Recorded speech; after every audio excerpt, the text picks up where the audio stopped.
नमस्कार, देवभूमि समाचार देख रहे हैं आप। आपके साथ मैं हूं स्वीटी दीक्षित। रुक करेंगे उत्तराखंड की खबरों की और उत्तराखंड में दिसंबर माह में होने वाले इन्वेस्टर समिट को कामयाब बनाने के लिए राज्य सरकार ने एड़ी चोटी का जोर लगा दिया है। बता दें कि मुख्यमंत्री इन्वेस्टर समिट को सफल बनाने के लिए लगातार विदेशी दौरे कर रहे हैं। साथ ही अब व्यवस्थाओं को लेकर शासन प्रशासन ने भी कमर कस ली है और तैयारियां तेज कर दी है। इसी कड़ी में आज PWD सचिव पंकज कुमार पांडे ने ग्राउंड जीरो पर उतरकर देहरादून शहर की तमाम सड़कों का निरीक्षण किया। आपको बता दें कि investor summit forest research institute में होना है और ऐसे में खास तौर पर ITBP से FRI मार्ग तक सड़कों का जायजा लिया। इस दौरान PWD के मुख्य अभियंता सहित तमाम अधिकारी मौजूद रहे। साथ ही निरीक्षण के दौरान सचिव PWD पंकज कुमार पांडे ने बताया कि इन्वेस्टर समिट को लेकर हमारी टीम मुस्तैदी से काम कर रही है। दिसंबर के फर्स्ट वीक में इन्वेस्टर समिट यहाँ पे प्रस्तावित है, जिसके लिए माननीय मुख्यमंत्री जी और सभी सरकार के वरिष्ठ अधिकारीगण लगातार इसमें प्रयास कर रहे हैं। उसी के दृष्टिगत मेरे द्वारा आज जो इम्पोर्टेंट सड़कें हैं जिससे इन्वेस्टर समिट का जो वेन्यू है FRI वहाँ तक लोग पहुँचेंगे और प्रस्थान आवागमन होगा, इसमें उन रोड्स का मैंने इंस्पेक्शन किया है। उसमें अधिकतर सड़कें ठीक हैं, कुछ सड़कें हैं जिसमें कुछ प्रॉब्लम्स मिली हैं, तो उसके लिए मैंने मेरे साथ प्रमुख अभियंता थे, यहाँ के मुख्य अभियंता जो देहरादून देख रहे हैं वो भी थे और तमाम और जो नीचे के अधिकारी हैं सारे लोग मौजूद थे। तो उनको मेरे द्वारा ये बता दिया गया है कि 25 नवंबर तक का डेडलाइन दिया गया है कि 25 नवंबर तक हर हालत में सारी सड़कें जिन पे से इन्वेस्टर समिट के जो मेहमान हैं, जो लोग मूवमेंट करेंगे, उनका सारा काम उनको पूरा कर लिया जाना है। और राजधानी देहरादून में दिसंबर महीने में होने वाले इन्वेस्टर समिट को लेकर तैयारियां तेज हो गई है। बता दें कि सभी विभागीय अधिकारी ग्लोबल इन्वेस्टर समिट के सफल आयोजन के लिए निरंतर तैयारी करने में जुट गए हैं। इस दौरान मसूरी देहरादून विकास प्राधिकरण देहरादून के सौंदर्यीकरण के कार्य कर रही है। करीब 60 करोड़ से ज्यादा के सौंदर्यीकरण के कार्य किए जा रहे हैं। साथ ही MDTA के उपाध्यक्ष वंशीधर तिवारी ने बताया कि ग्लोबल इन्वेस्टर समिट के लिए राजधानी देहरादून की करीब 111 किलोमीटर लंबे मार्गों का सौंदर्यीकरण किया जाएगा। इसके लिए प्राधिकरण ने करीब 60 करोड़ के बजट का प्रावधान किया है।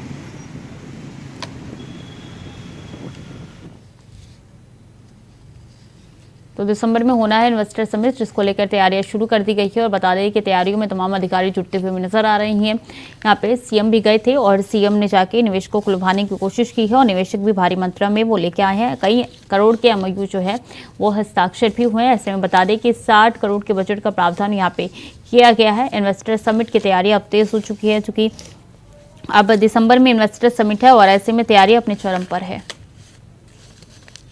जहाँ तक सौंदर्यीकरण की बात है, तो पूरे शहर को हमने 13 मुख्य सड़कों को लिया है और उसमें घरों की पेंटिंग, उसके साइनेज, जो पार्क है पार्क को ठीक करना, जो फुटपाथ अगर कहीं टूटे फूटे उनको ठीक करना और जो डिवाइडर हैं उन पर भी हम लोग सौंदर्यीकरण का कार्य कर रहे हैं।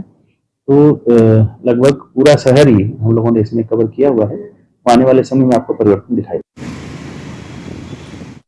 तो दिसंबर में इन्वेस्टर समिट होना है, तैयारी में जुटे हैं तमाम अधिकारी। तैयारी अपने चरम पर है और कोशिश की जा रही है कि इस पूरे इन्वेस्टर समिट को सुगम बनाया जाए। 111 किलोमीटर लंबे मार्गों का सौंदर्यीकरण यहाँ पे भी कराया जा रहा है। तो देखिए, यहाँ पे तैयारी हर तरफ से की जा रही है। कोशिश यही की जा रही है कि नया रूप देने की कोशिश करे, खासकर जहाँ इन्वेस्टर समिट होना है उसके आसपास के इलाकों में। और इसीलिए अब पूरी कोशिश जो है यहाँ पे सरकार द्वारा की जा रही है कि जल्द से जल्द कार्य जो है वो तेज गति से पूरे हो जाए और इसलिए अब कार्य अपने चरम पर नजर आ रही है। अभय कैंतुरा जानकारी के साथ जुड़ चुके हैं। अभय, तैयारी अपनी चरम पर है और क्या कुछ तस्वीरें निकल के सामने आ रही है? बिल्कुल, अगर ये कहें कि इन्वेस्टर समिट की जो तैयारियां हैं, जिसका मुख्य कार्यक्रम देहरादून में यहाँ पर आयोजित होना है, दिसंबर माह में 8 से 9 दिसंबर को ये कार्यक्रम यहाँ पर होगा, उसके लिए पूरी तरीके से कह सकते हैं कि देहरादून को सजाने का काम यहाँ पर किया जा रहा है। देहरादून में जो आयोजन होना है उसके लिए जो देहरादून की जो सड़कें हैं, देहरादून का जो बाजार है, उस सभी को व्यवस्थित करने का काम MDDA की तरफ से किया जा रहा है। जौलीग्रांट एयरपोर्ट से लेकर अब देहरादून तक कह सकते हैं कि जो सड़क मार्ग है उस मार्ग को बिल्कुल चाक चौबंद करने का काम यहाँ पर किया जा रहा है। जो देहरादून में जो दीवारें हैं उन दीवारों पर रंग रोगन का इस समय काम यहाँ पर चल रहा है। तो उसके लिए समझा जा सकता है कि MDDA की तरफ से उस आयोजन के लिए पूरी तरीके से देहरादून को सजाने का काम यहाँ पर चल रहा है और उम्मीद ये की जा सकती है कि जल्द ये कार्यक्रम पूरा होगा और जैसे ही आयोजन करीब होगा उस समय तक कह सकता है कि एक नई तस्वीर यहाँ पर देखने को मिलेगी। जी आगे और क्या कौन कौन से ऐसे काम हैं जो कि होने बाकी है, जिसकी तैयारी अभी से की जा रही है अभी?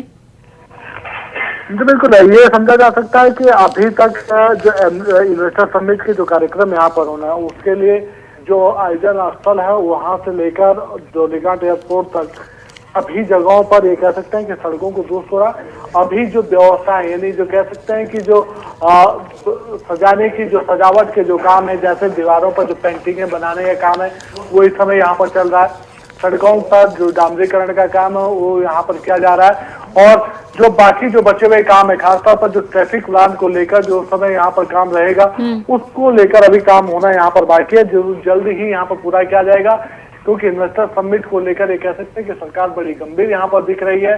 सरकार की कोशिश यही है कि जो 2.5 लाख करोड़ के इन्वेस्टर का जो लक्ष्य यहाँ पर चुना है, निवेश का जो लक्ष्य चुना है, उस लक्ष्य को पाया जा सके ताकि राज्य में जो विकास करता है उसको बढ़ाई जा सके। जी दिसंबर के शुरू में होना है इन्वेस्टर समिट, ऐसे में अगर बात की जाए तो तकरीबन 30 से 40 दिन बचे हैं अभी, और क्या क्या चुनौती सरकार के सामने इस वक्त नजर आ रही है?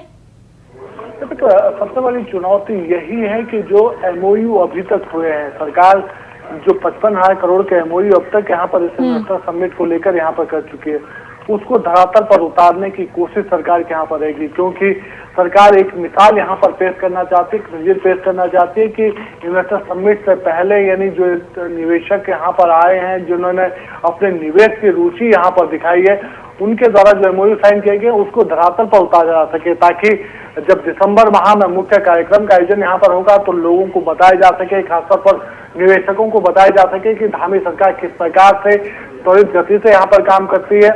जो निवेशक यहाँ पर आ रहे हैं उनके लिए जो अभी तक की जो पूर्व में जो ये कह सकते हैं कि बंदिशें यहाँ पर देखने को मिलती थी, जो बाधाएं यहाँ पर उनके सामने आती थी निवेश को लेकर, वो किस रफ्तार से यहाँ पर दूर की जा सकती है, उसको लेकर सरकार यहाँ पर काम कर रही है। तो ये सबसे बड़ी चुनौती है कि जो 55,000 करोड़ के एमओयू साइन हुए उनमें से ज्यादातर एमओयू को धरातल पर उतारा जा सके, ताकि जनता के सामने भी, विपक्ष के सामने भी और जो निवेशक आ रहे हैं उनके सामने भी उत्तराखंड सरकार की एक अच्छी तस्वीर यहाँ पर जा सके। जी बिल्कुल, 60 करोड़ का यहाँ पे प्रावधान बजट का दिखाया जा रहा है, क्या ये आगे चल के ये आंकड़ा बढ़ सकता है?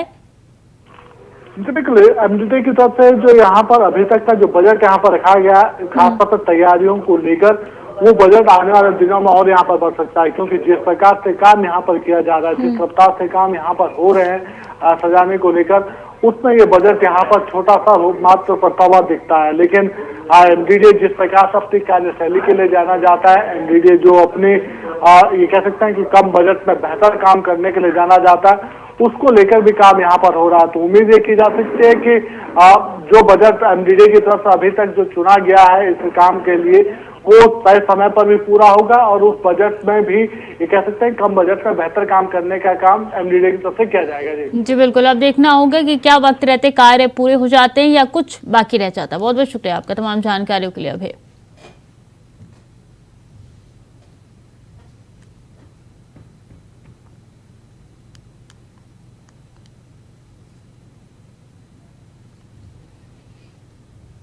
खबर लक्सर से है, जहां पूर्व मुख्यमंत्री और हरिद्वार सांसद डॉक्टर रमेश पोखरियाल निशंक खानपुर क्षेत्र के कान्हावाली गांव पहुंचकर जन संवाद कार्यक्रम को संबोधित किया। इस दौरान उन्होंने खानपुर क्षेत्र में 5 सड़कों का शिलान्यास भी किया। साथ ही उन्होंने कहा कि केंद्र की मोदी और राज्य की धामी सरकार प्रदेश भर में चौमुखी विकास करने वाली है। इस दौरान हरिद्वार में हजारों करोड़ के विकास योजनाओं से क्षेत्र का विकास कराया जा रहा है।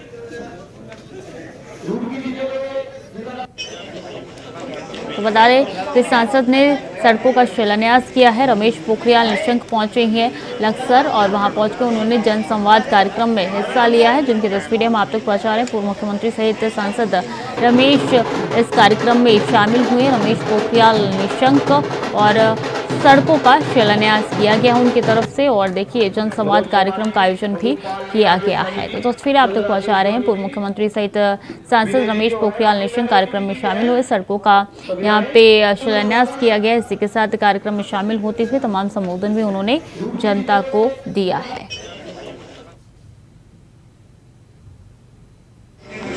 कोई भारतीय जनता पार्टी की विकास की राजनीति है, और जहाँ जहाँ सड़कें टूट रही थी या जहाँ सड़कों का निर्माण नहीं था, तो जनता ने इनके सामने अपनी समस्या रखी और इन्होंने उनको तुरंत हल इन्होंने बनवाया। इन्हीं का प्रयास है कि आज हमारे गांव में 2 करोड़ का कार्य शिलान्यास, और जबकि 50% तो पूरा होगा, सड़कें बननी शुरू होगी।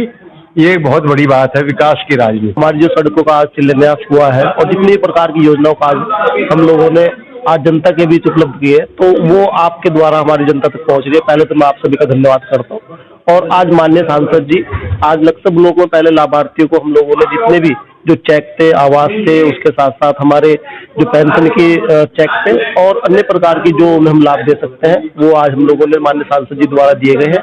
उसके साथ कानावाली गांव में कुछ जो राज्य योजना के द्वारा जो और आपके क्या कहते हैं लोक निर्माण विभाग द्वारा, अन्य विभागों द्वारा जो सड़क लाई गई, उनके द्वारा उनका शिलान्यास भी किया गया। और साथ में मेरा गांव मेरी सड़क लक्ष्य ब्लॉक में 3 सड़कों का उद्घाटन भी आज 1-1 किलोमीटर का किया गया है। और सर्दी के मौसम की शुरुआत हो चुकी है और कुछ दिनों बाद सर्दी का सितम शुरू हो जाएगा। बता दें कि ऐसे में ठंड से निपटने और गरीब और बेसहारा लोगों के लिए पूरी व्यवस्था का प्रबंध किया जाएगा। जिलाधिकारी की माने तो उनकी ओर से हर बार गाइडलाइन जारी की जाती है और उनका पालन किया जाता है। इस दौरान उन्होंने बताया कि पहली व्यवस्था पर मंथन किया जाएगा। इसके साथ ही रैन बसेरा में पानी, बिस्तर और टॉयलेट व्यवस्था का भी ध्यान रखा जाएगा।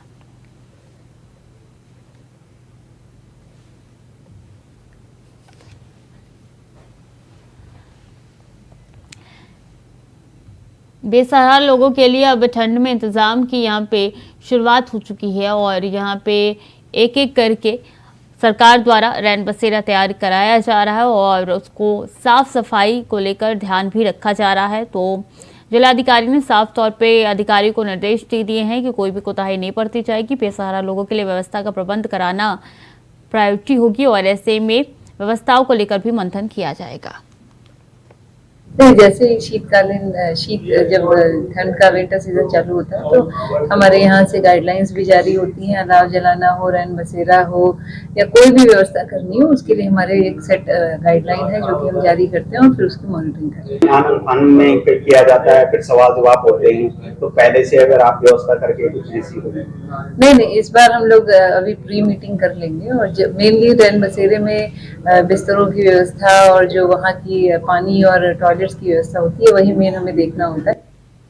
उत्तराखंड का सबसे बड़ा रावण देहरादून के परेड ग्राउंड में लग चुका है। बता दें कि 24 अक्टूबर का रावण पुतला दहन को लेकर समस्त तैयारी पूरी हो चुकी है। इस दौरान कार्यक्रम में मुख्य अतिथि के रूप में प्रदेश के मुख्यमंत्री पुष्कर सिंह धामी भी शामिल होंगे। साथ ही पुलिस प्रशासन ने सुरक्षा और यातायात को लेकर तैयारियां पूरी कर ली है।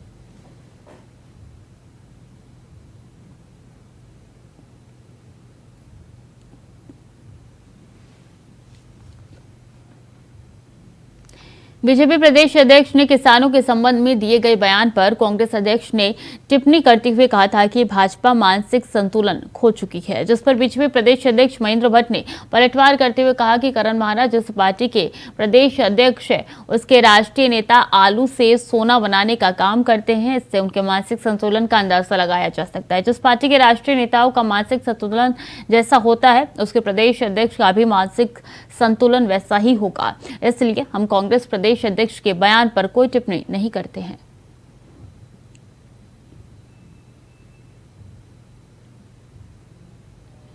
तो बीजेपी प्रदेश अध्यक्ष ने निशाना साधा है। उन्होंने करण महाराज पर निशाना साधते हुए कहा है कि पार्टी के प्रदेश अध्यक्ष जो है उनकी मानसिकता पार्टी के पूर्व अध्यक्ष की तरह ही है, जो कि आलू से सोना बनाने की बात करते हैं और इसलिए उनकी मानसिकता पर कोई टिप्पणी नहीं करनी है।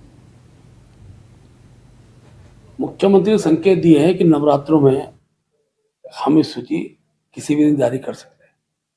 तीसरी सूची भी बहुत जल्दी निकलेगी, चौथी सूची उसके तत्काल बाद निकलेगी।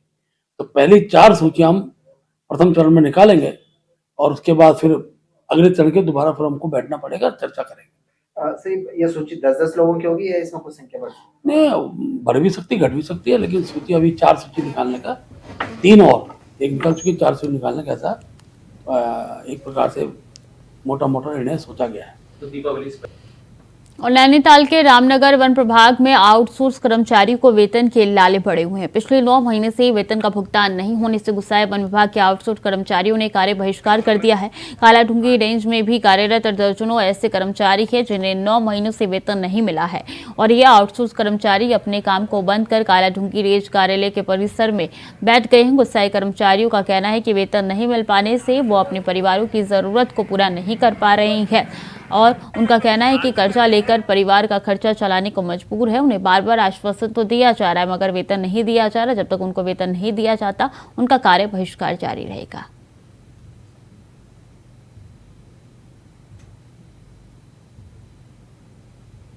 आज हम जितने भी हमारे जो आउटसोर्स के भाई हैं, जो भी हम यहाँ पे एकत्र हुए हैं, ये हमारी दिक्कत ये है कि हम विगत 9 महीने से हमको वेतन नहीं मिल पा रहा है। क्या कहते हैं, कई बार हम डिवीजन ऑफिस गए हैं, डेपो साहब के पास भी गए हैं, ऊपर भी हमने बात करी है।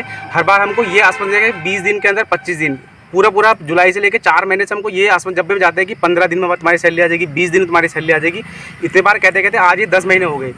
तो हमारे पास अब क्या है कि अपने परिवार चलाने के लिए खर्चा नहीं है। हम कहाँ से राशन लाएँ, कहाँ से स्कूल की फीस भरें, क्या हम करें। ड्यूटी हम 24 घंटे कर रहे हैं।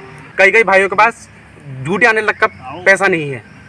कई किलोमीटर से ड्यूटी आते हैं हम अपने खर्चे से आते हैं। हमको यहाँ से कोई भत्ता नहीं मिलता है। सर मांग यही है कि 9 माह से वेतन नहीं मिला है। काफ़ी टाइम से काम करते हुए आ रहे हैं और सैलरी का कोई अता पता नहीं है। अभी सुनने में ये भी आ रहा है कि छटनी की जा रही है, सब लोगों को हटाया जा रहा है। आज तक काम करते हुए आए और आज छटनी कर रहे हैं। सर इसी का भय बैठा हुआ है कि भविष्य सुरक्षित रहे और हमारा जो वेतन अटका पड़ा है वो हमें वेतन प्राप्त हो। कब तक कार्य बहिष्कार रहेगा ये अनिश्चितकालीन तक है। जब तक हमारी मांगें पूरी नहीं हो पाती हैं तब तक यह अनिश्चितकालीन बैठक ये रहेगी। और 5 राज्यों में विधानसभा चुनाव का बिगुल बज चुका है तो वहीं भारतीय जनता पार्टी इन राज्यों में बेहतर चुनाव प्रबंधन के उद्देश्य से अन्य राज्यों से भी अपने कार्यकर्ताओं को जिम्मेदारी दी गई है और उत्तराखंड से कई वरिष्ठ नेताओं को राजस्थान और मध्य प्रदेश के अलग अलग जनपदों में चुनाव प्रबंधन की जिम्मेदारी सौंपी गई है। इस संबंध में भाजपा प्रदेश मीडिया प्रभारी मनवीर चौहान ने जानकारी देते हुए बताया कि चुनाव का बिगुल बजने से पहले ही पूर्व मुख्यमंत्री डॉक्टर रमेश पोखरियाल निशंक, कैबिनेट मंत्री डॉक्टर धन सिंह रावत समेत कई वरिष्ठ नेताओं को राजस्थान और मध्य प्रदेश में अलग अलग स्थानों की जिम्मेदारी दे चुके थे। निश्चित रूप से भारतीय जनता पार्टी जब भी देश भर में विभिन्न राज्यों में चुनाव होते हैं तो भारतीय जनता पार्टी के वरिष्ठ कार्यकर्ताओं को विभिन्न प्रदेशों से चुनावी राज्यों में चुनाव प्रबंधन की दृष्टि से भेजा जाता है और हमारे उत्तराखंड से राजस्थान, मध्य प्रदेश में हमारे वरिष्ठ नेतागणों की पहले से ही उनको जिलों की जिम्मेदारी वहाँ दी गई हैं। हमारे प्रदेश के महामंत्री संगठन आदरणीय अजय जी वहाँ पर पूरे एक संभाग की जिम्मेदारी को देख रहे हैं और इसी प्रकार से हमारे पूर्व मुख्यमंत्री डॉक्टर रमेश पोखरियाल निशंक जी, हमारे कैबिनेट मंत्री आदरणीय डॉक्टर धन सिंह रावत जी और अन्य कई लोग वहाँ पर पहले से ही चुनाव में लगे हुए हैं और आगे चुनाव नजदीक आने पर भारतीय जनता पार्टी के अन्य वरिष्ठ नेताओं को, चाहे हमारे प्रदेश स्तर के नेता हों या जिन्होंने विभिन्न राज्यों में चुनाव में काम किया है, ऐसे अनुभव जिन्होंने प्राप्त किया है, ऐसे लोगों को हम उन राज्यों में मध्य प्रदेश और राजस्थान में भेजने जा रहे हैं। भारतीय जनता पार्टी के कार्यकर्ताओं को जल्द ही बड़ा तोहफा मिल सकता है, जिसके संबंध में बीजेपी प्रदेश अध्यक्ष महेंद्र भट्ट ने बयान देते हुए कहा कि मुख्यमंत्री धामी ने नवरात्र में सरकार के कई विभागों में खाली चल रहे पदों पर कार्यकर्ताओं की नियुक्ति करने के संकेत दिए। इस लिस्ट में किसी भी समय जारी किया जा सकता है, जबकि 4 सूचियां बनाई जा चुकी है जिसे दीपावली तक जारी करने का सरकार और संगठन का प्लान है। वहीं उसके बाद अन्य सूचियों के लिए सरकार और संगठन के बीच बैठक के नाम तय किए जाएंगे।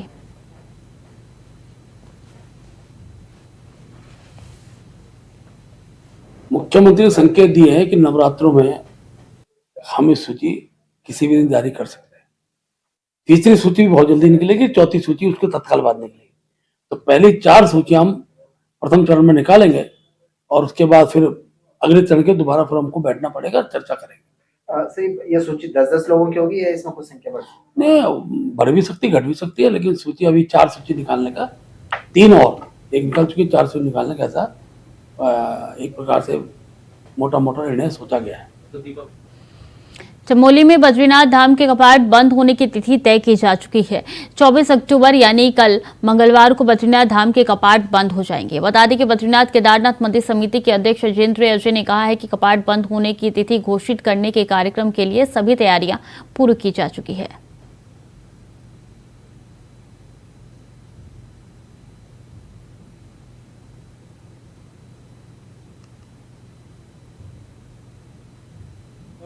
देखिए, आप जानते हैं कि प्रतिवर्ष विजयदशमी के शुभ अवसर पर भगवान बद्री विशाल जी के कपाट बंद होने की तिथि निर्धारित की जाती है। इस वर्ष 24 अक्टूबर को विजयदशमी का पावन पर्व पड़ रहा है। इस अवसर पर मंदिर में विशेष पूजा अर्चना आयोजित की जाएगी और जो धर्माचार्य हैं, ज्योतिष के जानकार हैं, अन्य विद्वान गण हैं, उनके द्वारा पंचांग गणना के पश्चात भगवान बद्री विशाल जी के कपाट बंद होने का मुहूर्त तय किया जाएगा। और हमें अनुमान है कि इस वर्ष इस अवसर का साक्षी बनने के लिए बड़ी संख्या में, हजारों की संख्या में श्रद्धालु बद्रीनाथ धाम पहुंचेंगे। इसको लेकर के श्री बद्रीनाथ केदारनाथ मंदिर समिति के स्तर से अपनी सभी तैयारियां पूर्ण कर ली गई हैं। महिला और बाल विकास मंत्री रेखा आर्य ने आज नवरात्रि के मौके पर देहरादून के केदारपुरम में राजकीय शिशु निकेतन में पहुंची और उन्होंने शिशु निकेतन में पहुंचकर निरीक्षण किया और वहां रह रहे बच्चों का हालचाल जाना। इसके साथ ही नवरात्रि के नवमी की शुभ मौके पर कैबिनेट मंत्री ने शिशु निकेतन में कन्या पूजन भी किया। उसी दौरान विकास मंत्री रेखा आर्य ने कहा है कि ये मेरा सौभाग्य है कि आज मुझे यहाँ आने का मौका मिला है।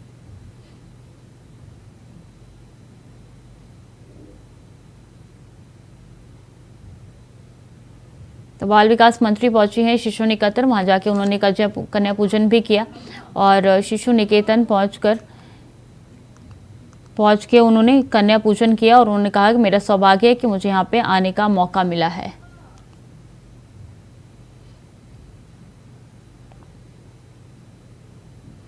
उत्तराखंड में नकली दवा फैक्ट्री मामले में दून पुलिस ने दिल्ली में बड़ी कार्रवाई की है, जहां उन्होंने 20 लाख रुपए की नकद, 1.5 लाख नकली टैबलेट्स और कैप्सूल बरामद किए हैं। बता दें कि नकली दवाइयों को सप्लाई करने के दस्तावेज भी देहरादून पुलिस को मिले हैं। साथ ही देश के अलग अलग राज्यों में 44 ऐसे स्थान हैं जहां नकली दवाइयां सप्लाई की जाती है, उन पर कार्रवाई के लिए संबंधित अधिकारियों को सूचित किया जा चुका है। तो वहीं देहरादून एसएसपी अजय सिंह ने बताया कि थाना रायपुर पुलिस और एसओजी की संयुक्त टीम द्वारा जनपद देहरादून, हरिद्वार में नकली दवाओं की फैक्ट्री पर लगातार छापेमारी की जा रही है और नकली दवाओं को बरामद किया जा रहा है। साथ ही मुख्य अभियुक्त सचिन शर्मा को भी गिरफ्तार कर लिया गया है। हालांकि उन्हें बताया है कि राज्य में जहां दवाइयां सप्लाई की जा रही थी, वहां के ड्रग कंट्रोलर और संबंधित अधिकारियों को भी सूचना दे दी गई है ताकि नकली दवाइयों को रोका जा सके।